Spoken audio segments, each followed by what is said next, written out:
What's up, what's up, what's up, my fellow creators? Welcome, guys. I hope you're having a beautifully, phenomenally blessed day. Thank you for joining me for a moment in Becky's House of Cards. Today we are going down the rabbit hole with a message in the Narcissistic series, why it's so important to heal. With that being said, guys, please like this video, share this video, subscribe to the channel down below, set that notification bell so you always know when the next video does go live, knowing that is a free way to energetically support the channel and connect me with you energetically to get you out more resonating content, whatever that is. And guys, I do want to send a shout out to my OGs, my new Gs, and anybody who allows me your most precious asset, your time. As always, it's a pleasure, blessing, and honor being here, giving you guys these messages.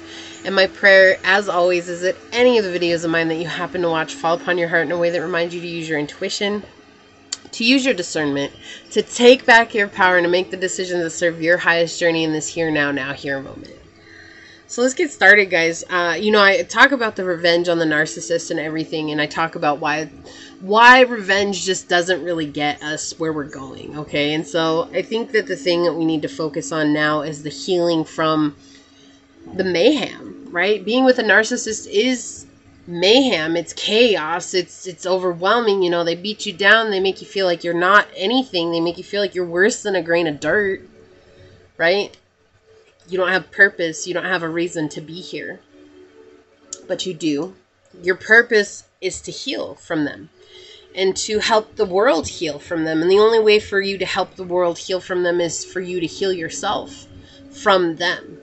It's not an easy journey. It's not an easy journey. It's tough. It's difficult. It means you have to let go of old beliefs, mostly about yourself, right? And the beliefs that come up when you're with a narcissist is that you're not good enough. But you are good enough. And I know you're like, anybody's told me that. Everybody's told me that I am good enough. And it's like, it takes sometimes years to change that belief about yourself. And I bring these videos up because I encourage people to understand that if you have been involved with the narcissist, there is still hope.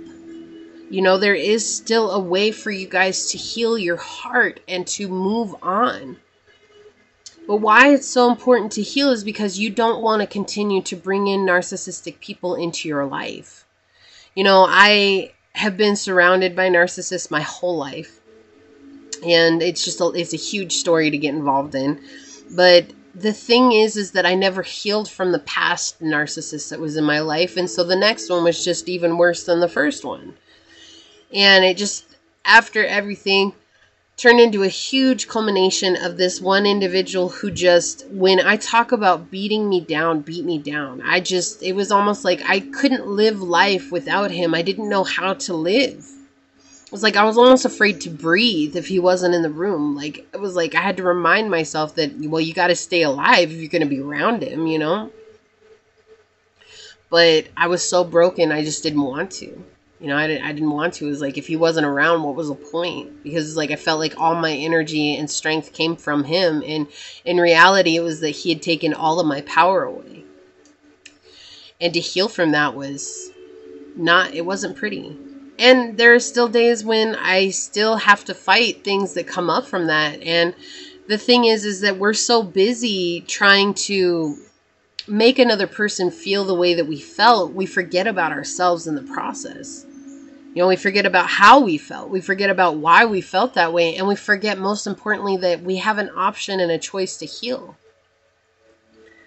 So why is it important to heal? Well, I feel like most people that are dealing with a narcissist, you guys end up inviting narcissistic love situationships into your life, right? And they are situationships because it's not necessarily love. It is portrayed as love, what we want love to be. And at the end of the day, it's not. And then we feel broken even more. And so as we get broken down, we can only hope for one thing. We either break so badly that when our heart cracks, the seed that's inside that's been waiting to blossom this whole time blossoms, or we just give up. And if you're here on my videos, it means you're not willing to give up, but you're probably pretty close, or you've been pretty close to giving up, and you're trying to make a difference in your own life, right?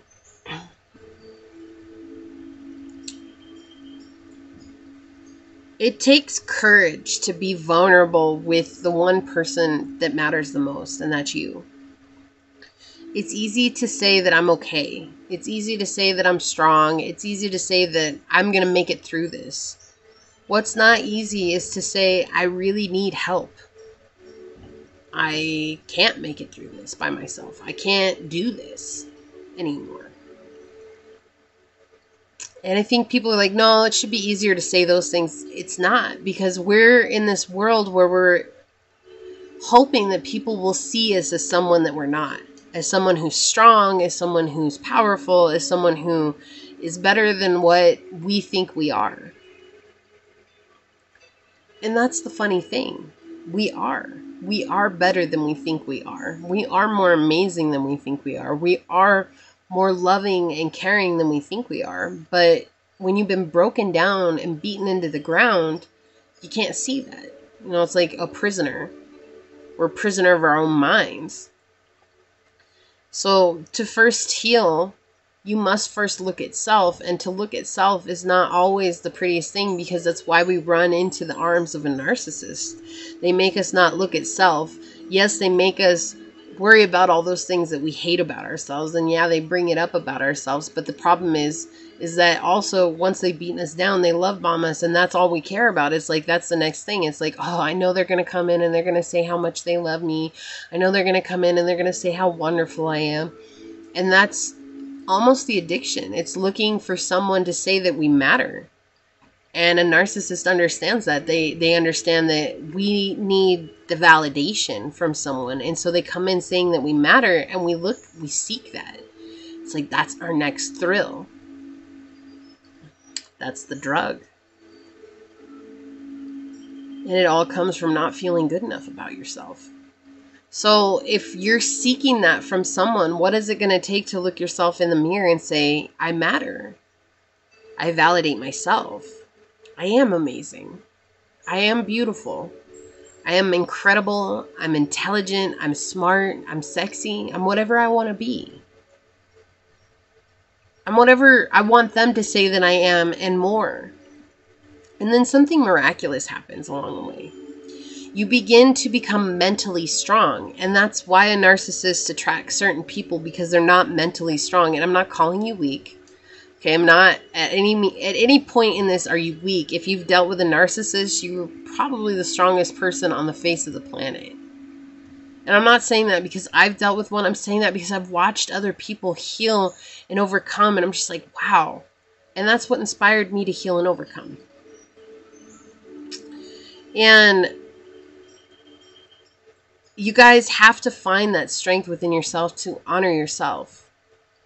To say no more to this person who continually beats you down, or who makes you feel like, what am I going to do next that's wrong? You can't do anything wrong. Even them. And I know that's hard to look at, but no one on the face of the planet can do any wrong. Source loves us the same.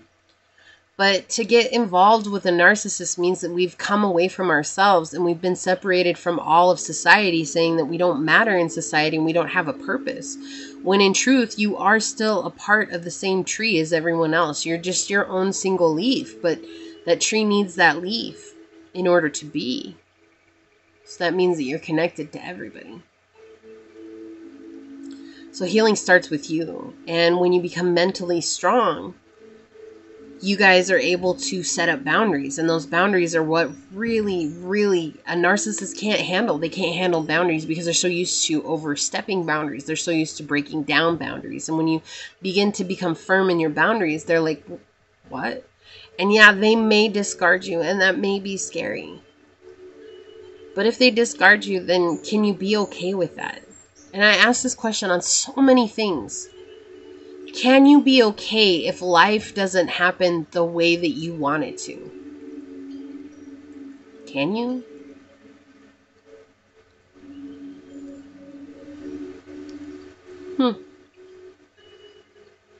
Can you be okay if they're not the person you're meant to be with? Can you be okay with the fact that they were here to bring a lesson into your life, and you learn that lesson and you can move on? Can you be okay with that? Can you be okay with the fact that you allowed this person into your life And once they stayed, you felt stuck. Can you be okay with it? You felt stuck, but that you still had a choice? Can you be okay with that? Can you be okay with yourself? Can you be okay with making a choice now? Can you be okay with staying firm to your journey now? Can you be okay with making the steps that you know are necessary now? Can you be okay? Mental strength is not easy to come by. Too many people are brainwashed into thinking that we need something that we don't need, let alone we don't want. But we think that that's what we want because we've been conditioned to say that that's what we need. And narcissism falls into that. That's why there's so many narcissists out there. Because they understand the societal belief and they play on that. They play on your weakness, on your emotions, on your hurts and your pains to get what they want. What do they want? They want your energy because they can't cultivate energy on their own. So they try to get it from you. I'm not saying it's right and I'm not saying it's wrong. It doesn't matter. Like, everybody's so stuck on what they did to me was wrong. Well, but wouldn't it be right to say that it was wrong for you to enable them? Oh, wait a minute. That puts it back in your own court.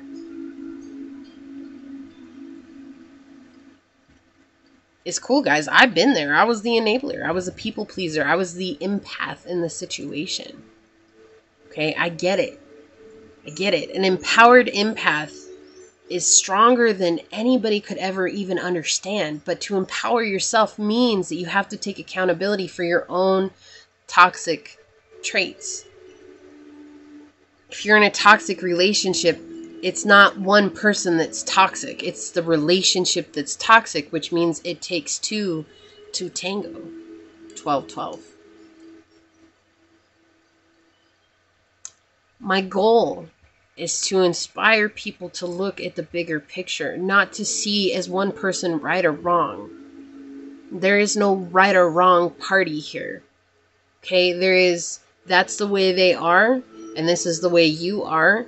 You can only change yourself. There's nothing that you can do to change yourself that will change them. But the belief is, right now, and I know, I was there, what can I do to change myself so that this person can understand how much they hurt me and also at the same time simultaneously understand how much I love them?